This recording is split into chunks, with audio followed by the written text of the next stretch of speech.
All right. We got some more Vancouver talk to dive into, because in the last video, the last video was about the Red Wings and Steve Yzerman, but 3 videos ago, we spoke about Rick Tocchet, and how he's stepping away from the Vancouver Canucks.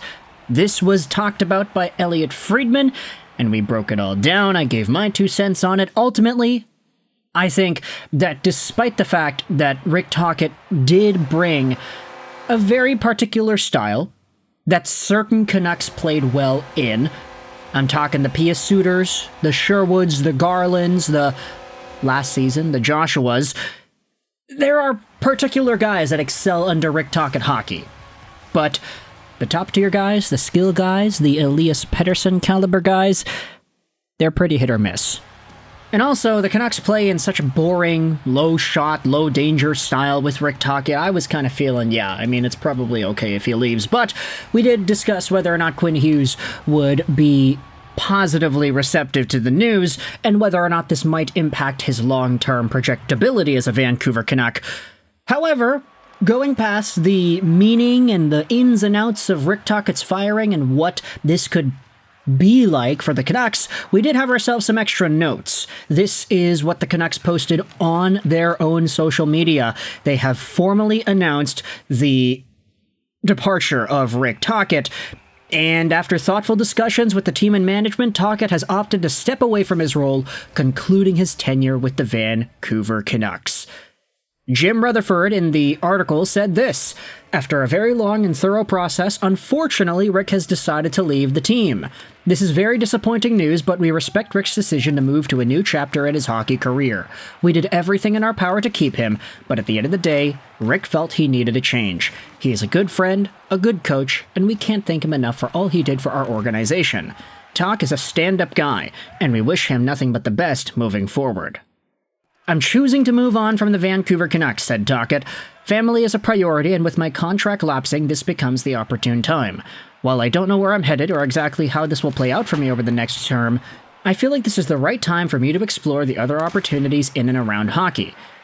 He then thanks the players, he thanks Rutherford, he thanks Francesco and Luigi Aquilini, sell the team. He thanks Patrick Allvin, he thanks the media, he thanks everybody, and he says he enjoyed his time in Vancouver and he wishes everyone the best. Good sport that Rick Tocchet is. But while it is true that it's a pretty big deal that he's out, we do have ourselves some other responses that I wanted to go over here as well. In particular, the commentary from Jim Rutherford, who just spoke out about the entire situation. Let's dive into Noah Strang's Twitter account, because I think he does a good job in explaining a lot of the quotes. Ultimately, Jim Rutherford just jokes around quite a lot. Honestly. He says here that it's a little bit surprising that Tocchet ended up leaving. He also said that Tocchet wanted to move back to the Eastern USA and be closer to his family. That was also a part of why he left Vancouver. So yeah, Eastern Coast, eh? Talking about Philadelphia, right? There also was a side note conversation posted by Rick Dhaliwal. Take a look at this. Just in case anybody was going out there and thinking that it was all about the money, Dhaliwal says it's not about the money. He's been told the Canucks made a terrific offer to Rick Tocchet. Very solid, and one that would be considered a top offer around the league. Tocchet just felt like it was time for a change. Dhaliwal also said here that Adam Foote's contract is up. I believe he has permission to talk with other teams. So that's it. It's straight up like, hey, the money wasn't an issue here. It had to have been for everything else. It was probably the Canucks and their direction. It was whether or not Quinn Hughes was going to stick around. It was the lack of a practice facility. Now, heading back over to the Jim Rutherford comments, he actually does joke around about this practice facility thing. Take a look at this. When asked why a coach would want to coach the Canucks, Rutherford says, "Because they like where we practice." And then he goes on to give his real pitch afterwards. So he is joking around about the situation. Haha, yeah, if they want to coach the Canucks, they gotta like where we practice, kind of implying that Tocchet really didn't. And because of the buzz over the past few days that the practice facility issue was a really under-the-hood type of thing that was more important than we may have believed, it's not surprising that Tocchet wasn't able to come back. And Jim Rutherford, his sense of humor really bleeding through here. It's actually not the only time today that Rutherford joked around about one of these answers. Take a look at this. This is what he said about Quinn Hughes. I hope he's playing golf, because he usually returns my calls right away, and I called him within half an hour of talking to Rick, and Hughes hasn't called me back, said Rutherford when asked if he's talked to Quinn Hughes about Tochet's departure. So, part of me is wondering, okay, Quinn Hughes is not returning the guy's calls, Quinn Hughes is unavailable, Quinn Hughes is not there, Quinn Hughes is not present, Quinn Hughes is probably busy doing something else. I'm wondering, is it really that Quinn Hughes is just out and about, he's doing something, he's busy, he's whatever, or is he, is he ignoring JR? I don't know.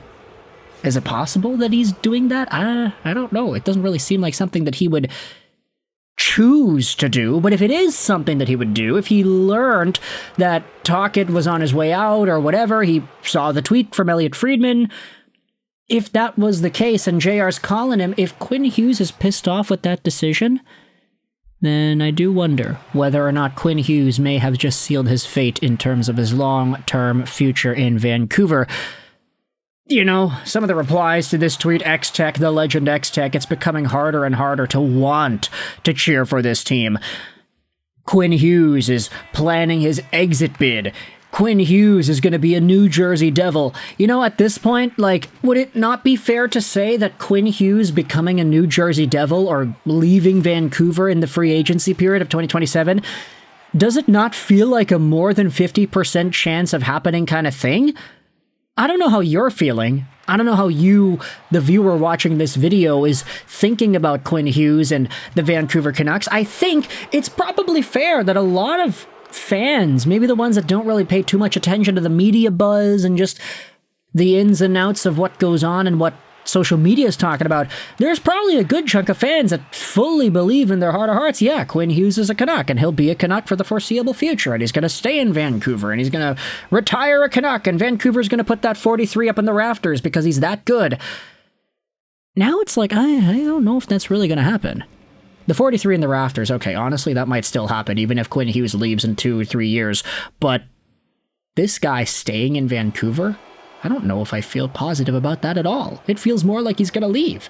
Every other thing that happens indicates, yeah, he's probably going to leave. Tocchet's gone, the coach that he liked. Elias Pettersson is a shade of his former self. JT Miller is gone. Brock Besser's going to leave. This team is crumbling around Quinn Hughes, and I just don't know what the direction is here. How are they going to fix this? Let's go back over onto Noah Strang.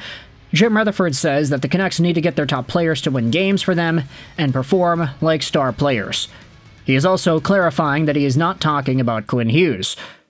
Noah also had another tweet here. I'm paraphrasing, but Jim Rutherford says Tom Willander will need to choose if he wants to spend the next 2 years of college or making millions of dollars being a pro with the Canucks. Those are fighting words, man. Come on. You don't have to be antagonistic towards Tom Willander for not signing a deal where the owner's not allowing you to give the guy bonus money. Ay.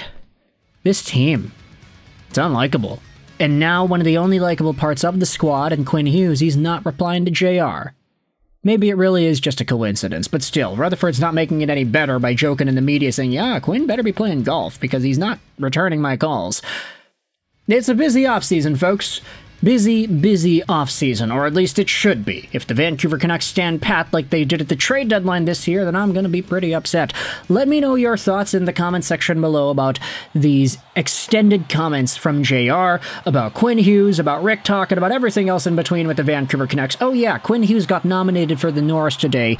That's great, but I don't think he's going to win it. I think it's probably going to go to... Realistically, he's probably going to go to Makar. If I had to vote, I'd probably put Werenski up there. Makar didn't have a great season. He's not having a good playoffs either. Quinn Hughes, though, he would have won if he just played the whole gosh darn year. Anyways, all sour graping about the Norris aside, let me know your thoughts in the comment section below about Jim Rutherford's comments on Tocchet, on Quinn Hughes, and everything else with the Vancouver Canucks. I hope you enjoyed this British Rolls 99. And bye.